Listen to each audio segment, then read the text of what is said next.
Assalamualaikum warahmatullahi wabarakatuh. Bismillahirrahmanirrahim. Alhamdulillahirabbil alamin. Allahumma shalli wa sallim wa barik ala sayyidina Muhammad wa ala alihi wa sahbihi ajma'in, amma ba'du.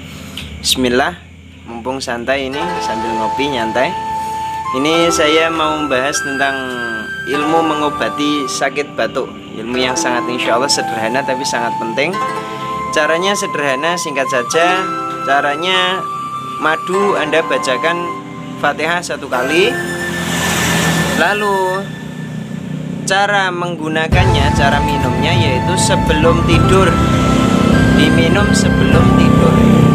Nah, minumnya itu tanpa dibilas. Maksudnya begini, berarti minum air dulu, baru minum madu.